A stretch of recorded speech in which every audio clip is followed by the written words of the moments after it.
I wanted to do negative option. And negative option, of course, is very common now. Negative option is that you sign up, and unless you cancel actively, we automatically keep billing your credit card every month. Right, like the gyms do. And yeah, exactly. Like almost every subscription service does. Reed was thinking, that is so scammy. That is so sleazy. That is borderline illegal. And I'm going, every single magazine in the world works that way.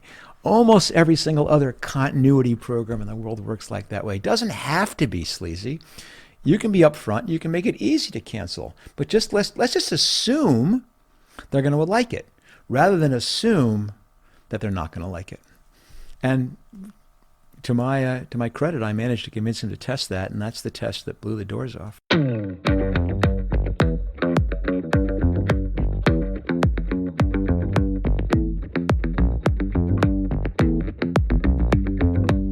Hi, I'm Marc Randolph. I'm a serial entrepreneur, perhaps best known as the co-founder and first CEO of Netflix, and you're watching Behind the Brand with Brian Elliott.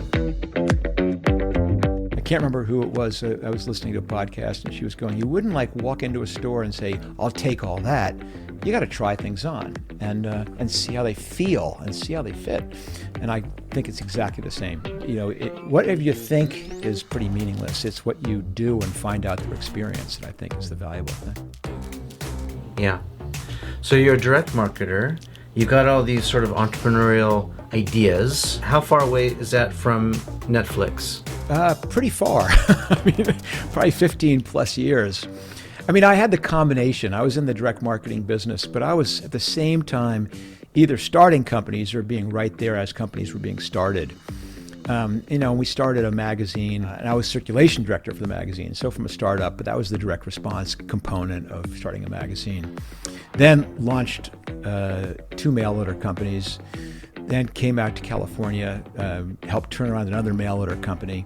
And it was only after that mail order company got sold, I turned the company around and sold it to a company back east, that I said, I'm not leaving California, this is pretty nice, and began casting around for what to do. And ended up working at a big software company, building out a direct marketing function for them, selling their software direct. Okay.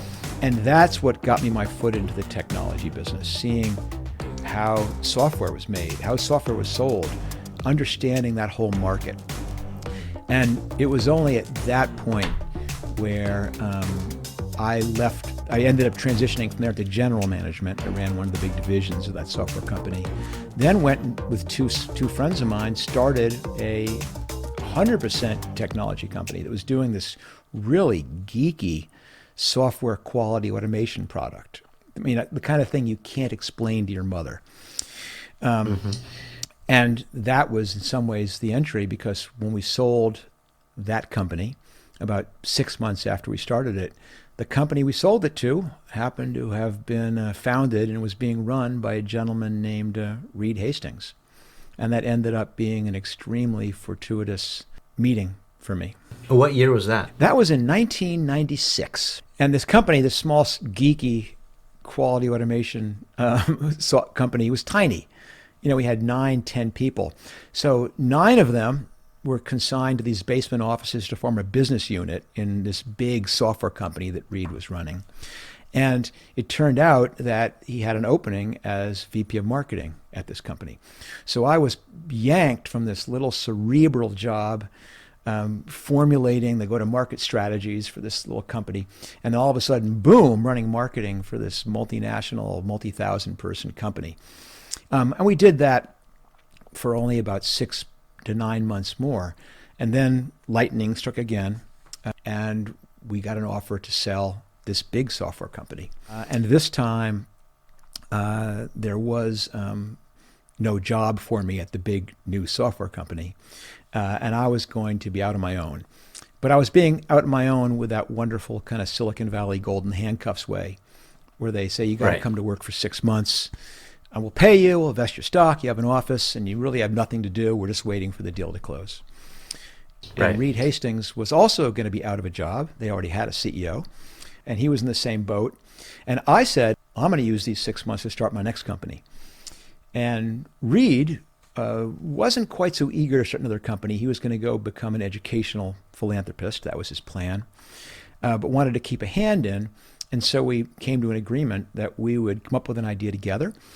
He'd be my angel investor. He'd be my board chair. I would start and run the company, and off we went. And this is back in... So you guys were tight, very tight. Absolutely, because when I said that was really fortuitous that I ended up bumping into Reed Hastings when his company acquired my company, the other little bonus was that it turned out that Reed lived in the same town that I did. So Reed and I began carpooling to work together and had 6 to 9 months of car time to get to know each other, both professionally, but more importantly, personally. Which is why when all of a sudden we were both out of a job and said, let's start something together, we were already starting from a position of trust, respect, and the recognition that it would be really fun to do something together. Yeah. And it's funny that you mentioned those car rides. It's so interesting to me. Like some of the places that you least expect sort of, the magic to happen or a great idea to come, that's when it happens. It's in a car ride, or you're sitting in a coffee shop somewhere, or you're on a hike, or maybe you're snowboarding with someone, climbing a mountain, and all of a sudden, you get this inspiration. And so how quickly did it evolve into a big idea? Well, I'll challenge you again on the big inspiration idea. Because although, listen, we all love that epiphany, where all of a sudden, boom, there's the idea fully formed, ready to go, but it doesn't happen that way. Reed and I, for example, were looking for ideas for a long time. And there was no singular aha moment. Because we were brainstorming all kinds of crazy stuff. I had some criteria because of all those years in direct response.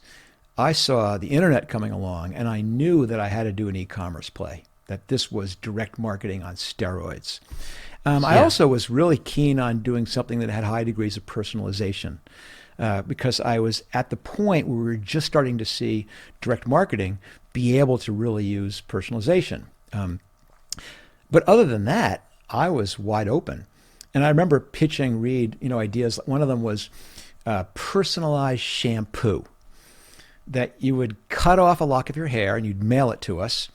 And my team of hair scientists would formulate a custom blend just for you, and you'd subscribe to it. And then Reed, of course, he's the analytical type, and he's telling me all the reasons it's not going to happen. So that idea gets abandoned. And then I pitch another one was custom dog food, where we formulate it just for your pet, for their breed and their age and climate, whatever. And then that was also abandoned. And then I pitched that we would do video rental by mail, which is even a more ridiculous idea. It's a big category. This was an $8 billion category, but locked up by Blockbuster. There's one on every corner. Right. And worse, back then, video rental was on VHS cassettes.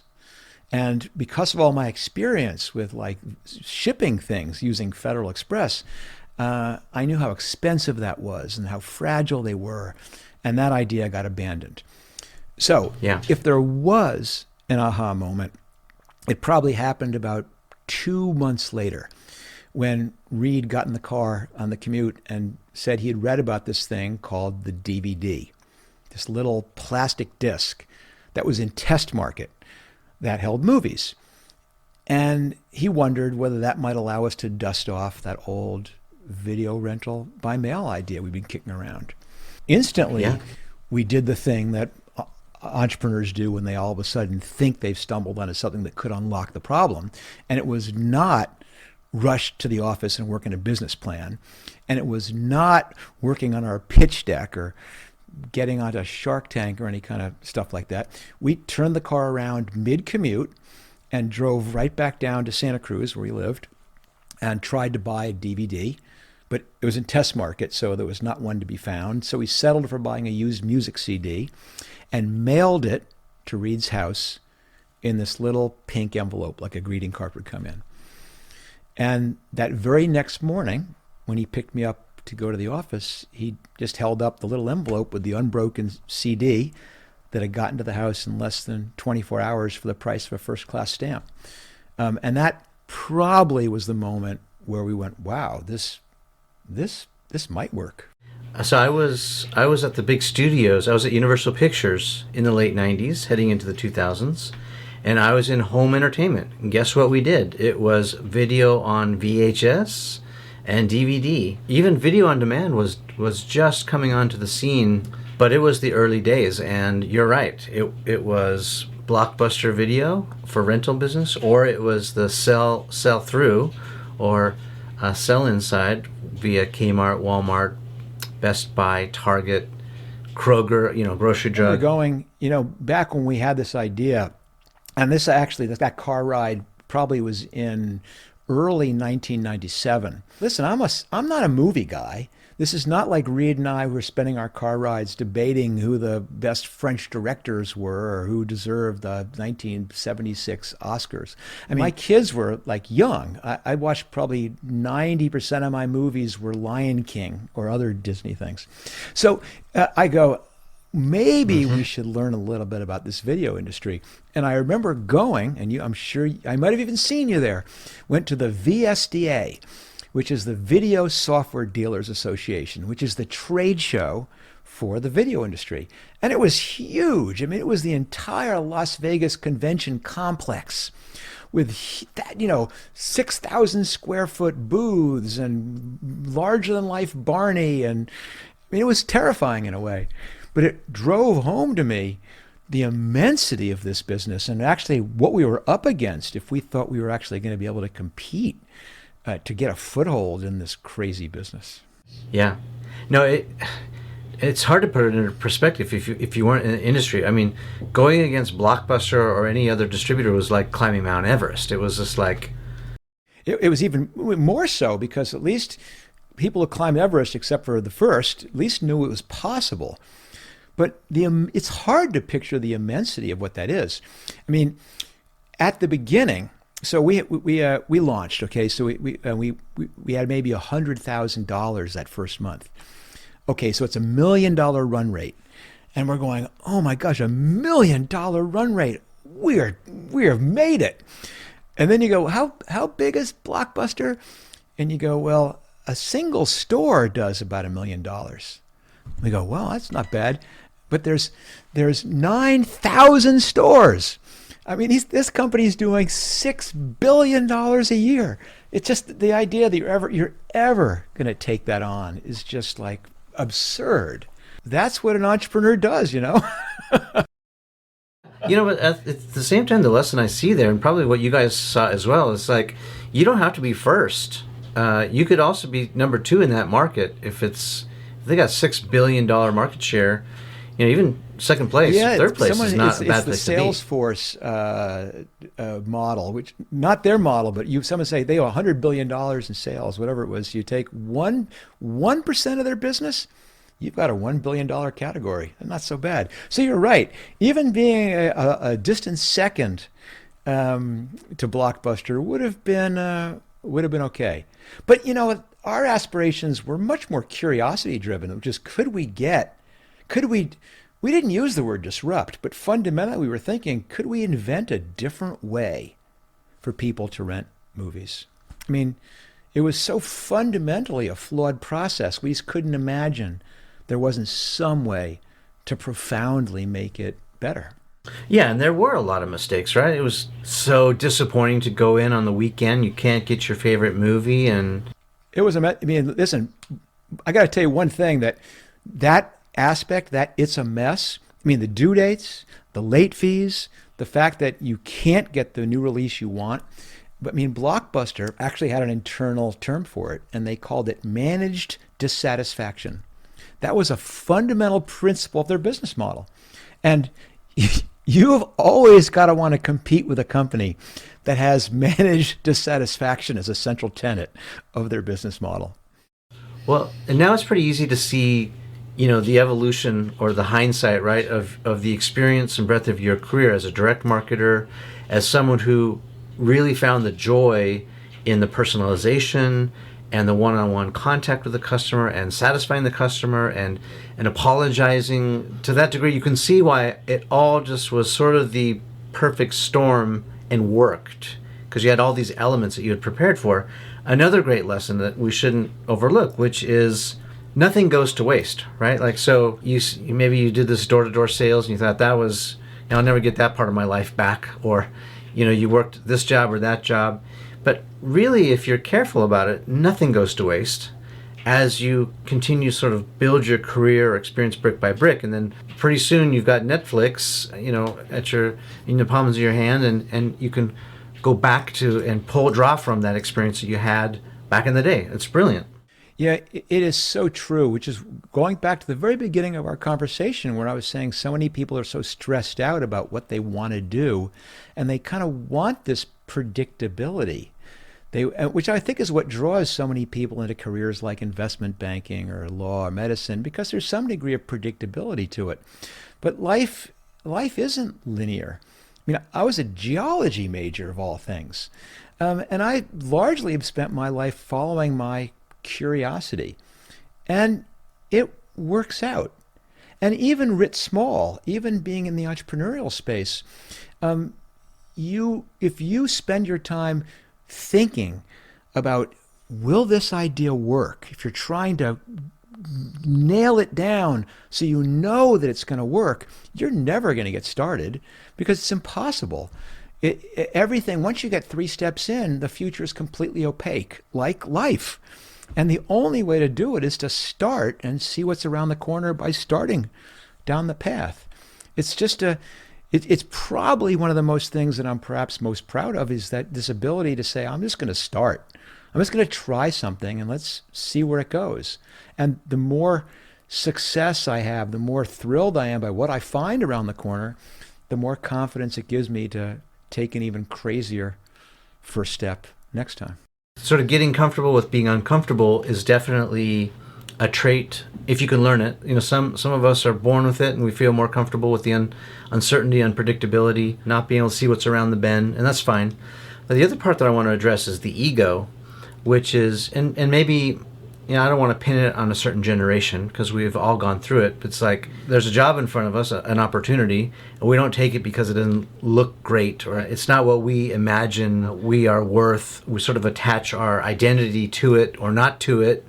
I'll never do this or I'll never do that. But going back to your life lesson, had you not gone through some of the things that you'd gone through, you wouldn't have had that experience that now you're drawing from when you're running this company, which would be, so disruptive and amazing here in 2021, right? Or when you even started to see the traction, that if you hadn't done that, you wouldn't have had that kind of success. So it's ego sometimes gets in our way.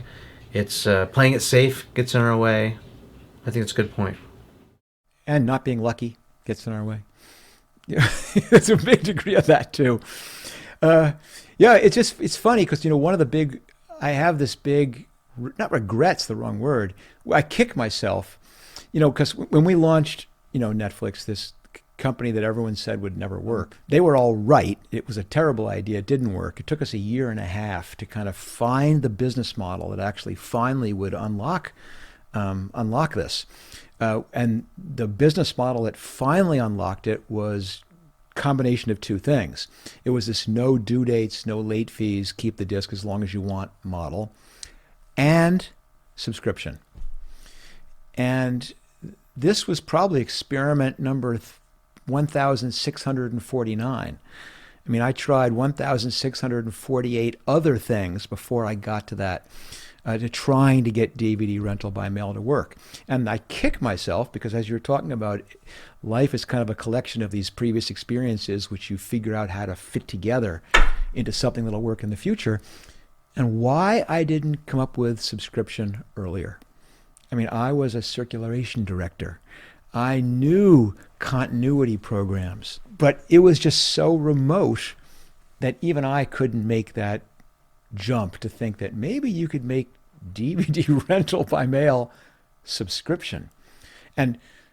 But in your defense, at that period of time, subscription stuff was sort of, I think there's a stigma that it was really low quality, almost like a trap, a scam. Because remember those like Columbia Records or whatever they were, like publishers, right? Like they would sell you a book for a penny or what were they selling? 11 records for $1. Yes. And it was like, oh, that's a trap. I'm not doing that, right? So, in your defense, I mean, maybe it was like, oh, that's already been tried and that doesn't really work and there's not much adoption there. I wanted to do negative option. And negative option, of course, is very common now. Negative option is that you sign up, and unless you cancel actively, we automatically keep billing your credit card every month. Right, like the gyms do. Yeah, exactly. Like almost every subscription service does. Reed was thinking, that is so scammy. That is so sleazy. That is borderline illegal. And I'm going, every single magazine in the world works that way. Almost every single other continuity program in the world works like that way. It doesn't have to be sleazy. You can be upfront. You can make it easy to cancel. But just let's just assume they're going to like it, rather than assume that they're not going to like it. And to my credit, I managed to convince him to test that, and that's the test that blew the doors off. So let's fast forward a little bit. You're no longer with Netflix. You're on to other things. You know, you're writing books, you're speaking. I would assume you probably got a couple of other companies or pocket ideas. What are you working on now? What's the evolution of Marc Randolph? Yeah, it's funny. You know, when I left Netflix, this is back in quite a while, more than almost 18 years ago. You know, I said to myself, I'm not sure I have it in me to start another company. Not that the ideas aren't there, not that the energy or enthusiasm is, but they're 7 by 24, and I had other things I wanted to pursue. And the model, but you need your fix. There's no way I'm going to walk away from the startup world. That's just like breathing to me. And so the fix for me is I go, I'm going to figure out a way to engage myself in other people's businesses in a way that's not fully in. And I began mentoring other early stage entrepreneurs. And the model at the time was I got pretty deeply in. I'd spend a lot of time, enough to really understand who their customers were, what their product was, their competition. I'd know their co-founders. And it was fantastic because it gave me that feeling of sitting around the table with the really smart people, solving the really interesting problems. And then I could go home at night. I wanted to be aligned fully with the founders, that if they did well, I did well. But I never wanted to be the situation where if I had preferred, for example, then I had different interests than they did. Because my interest wasn't the economic. In fact, my interest in wanting equity was for them to take me seriously rather than just want my name on the pitch deck. And so, but it was much more because I wanted that challenge and that fix of being part of a business. And I've pretty much been doing that for the last 18 years. I did get sucked in. I got pulled in before I knew it into pretty much a full-time job starting another company called Looker Data, which ended up being a 6-7 year saga, which we sold about a year and a half ago to Google, which was great. But for the most part, that's how I get my fix. You know, and listen, for years, ever from the beginning, besides the companies I mentor more deeply, I'm always getting calls from people saying, could you spend some time? Could you help me with this? Could we talk this through? And I love doing that. I mean, even this week, in fact, right before you and I are speaking, I spent an hour with 2 entrepreneurs helping them work through some cultural issues at the company. Perhaps the other thing which you didn't mention is that most recently I realized that, these calls, there's value besides just the person I'm speaking to, and I began recording these calls. And then about a year ago, I decided I'd start sharing them with people. And that led to, just a few months ago, launching a podcast, which is for the most part just letting people listen in on my mentoring calls. So I'm leaving the speaking to people who are well known to people who do it so much better than I do, like yourself. And I'm speaking to the people who are just getting started, who are struggling with an idea or trying to take a side hustle and make it real, or trying to take a company which is already going and bring it to the next level. And it's just fascinating hearing the things they struggle with, the type of problems they're trying to solve, crazy ideas they have. It's a perfect fix. So where do you see the white space right now? What are you focused on, or what are you excited about as an emerging category or emerging business? What should we be looking at? My answer is not going to be a particularly engaging one because I don't pay attention too much to the technology. I don't try and predict where the world is going. For the most part, what I'm really doing is teaching people how to be prepared to take advantage of wherever it goes, how to think like a startup. The way that I pick either who to invest in or who to spend time mentoring or who to coach is, do I like the people? It's entirely the people. Do they have the right blend of persistence that they'll keep plugging away? Are they creative, that they can come up with new ways to try ideas without actually building them all out? Do I believe they can hear? Are they bullheaded about what they want to do, or can they actually listen to someone else's opinion and factor that in? And then most importantly, do I enjoy spending time with this person? Because when you're helping someone and it hits the fan, you're on the phone all the time. And I've realized that if my phone buzzes at 11:30 at night and I look over and wince, then I've made a bad choice. I've got to like these people. And then they drag me in to some fascinating categories. I am working with a company who's doing AI right now. And it's remarkable being tutored in this new category by people who've spent their entire professional careers doing it. Another company I'm working with is a robotics company. They're building a robotic dishwasher, if you can imagine that. And it is just fascinating. So I don't try and say, crypto, I'm going to invest in crypto. One of these days, I'm going to meet an entrepreneur who has a fantastic idea, who I think is really clever and persistent, and I enjoy spending time with, and they'll teach me about crypto. How about what's something surprising or new that you've learned about yourself? I think, maybe I just speak from experience that, I have a little bit of life experience now. I've been doing this for a little while, and sometimes I get complacent. I read a ton, so I'm reading lots of new books. I'm trying to learn. I fancy myself a learner, so I don't mind doing something for the first time. But sometimes I get stuck in the trap and discover that I am still thinking the same way I did 5 years ago or 10 years ago. What's something that you think about differently now compared to, say, 5 or maybe even a decade ago, now that you have all this hindsight? So this one came when I got invited to spend a week on Richard Branson's private island. And I said no. And then I told my wife that I just got invited to spend a week on, and then of course that decision was reversed pretty quickly. But the reason I'm starting it off that way is actually he has a big charity that runs periodic events at his houses. And this one was for a women's business organization from Australia. And the theme was finding your purpose.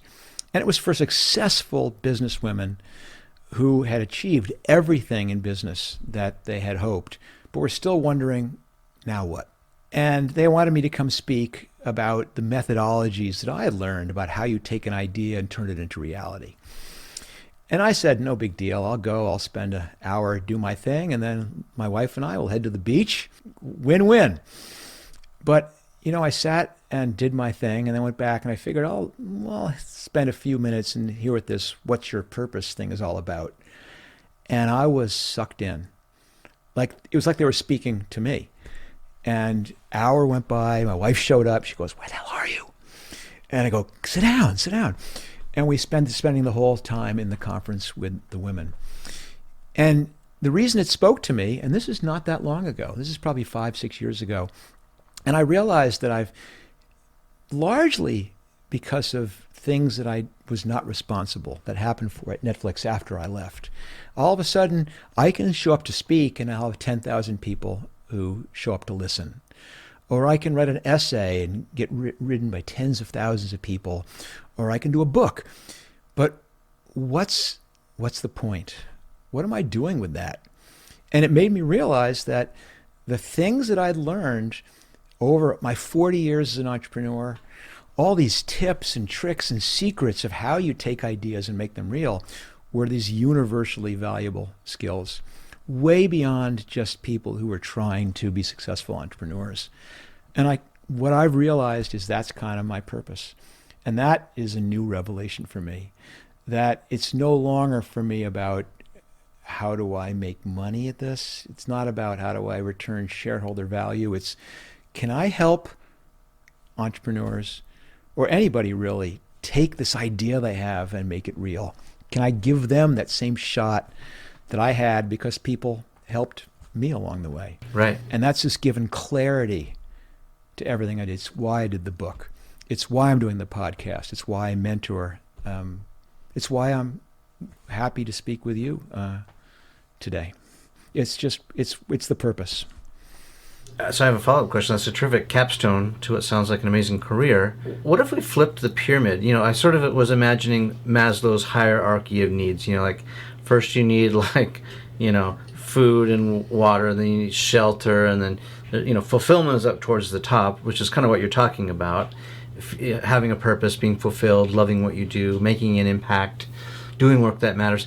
But would you suggest, and then the assumption also is that sort of comes as you have all those base needs met. Okay, I can pay the bills, I can buy milk and Cheerios, I can go snowboarding or skiing on the weekend if I want to. But would you recommend, what if we flipped that over and you did that reverse style when you first started?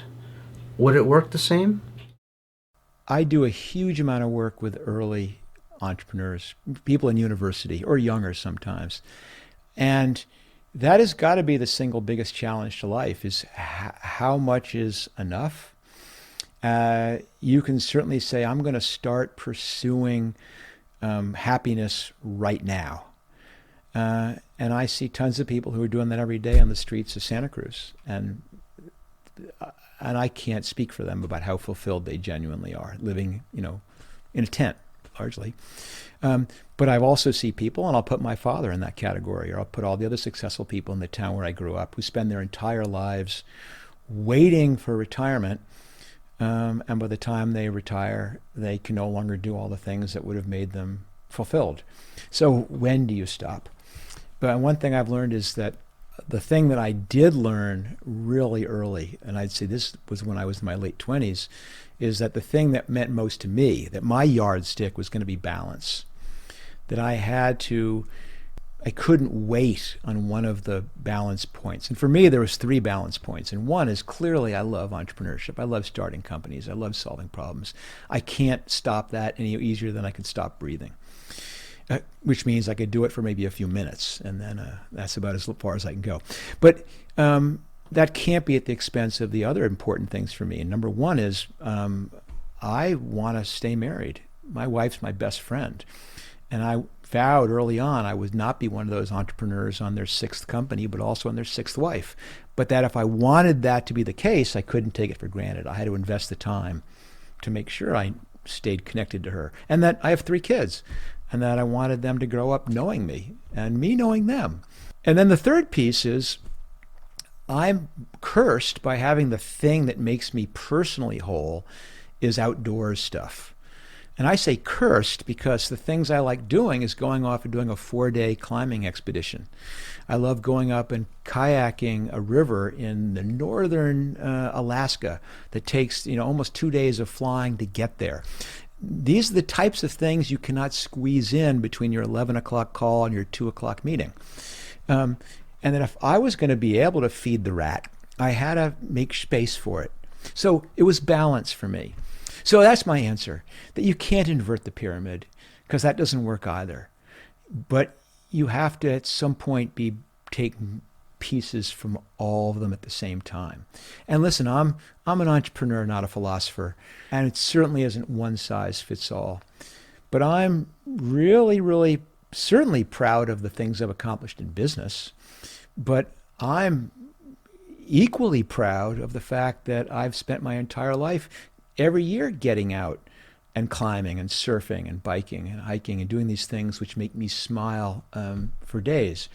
And perhaps most proud of doing all those things while staying married to the same woman and having my kids grow up knowing me and, best I can tell, liking me. And that's pretty good. I mean, we were just sitting back, chopping it up, reminiscing about the good old days and all that. Tracking my roots, where I came from and where I'm going.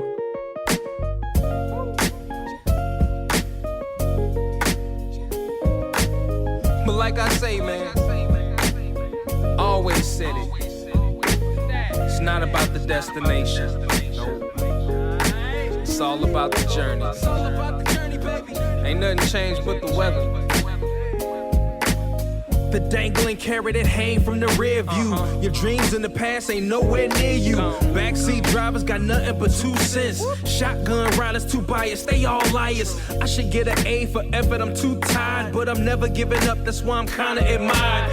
Role model, like it or not, I gotta play it. Sugarcoat the rhyme sometimes, but still say it. Said I was quitting at 40 is just a fib. I'm still a kid that's wiping the food off of my bib. You ever wanted something so bad that you could taste it? Cried over every opportunity wasted. Good and bad news, which one you want first? Either way you pick, the bad still gon' hurt you the worst. I never got to bask in the fruits of the labor, and I never got the cash from that dude from the label. I'm just thinking back.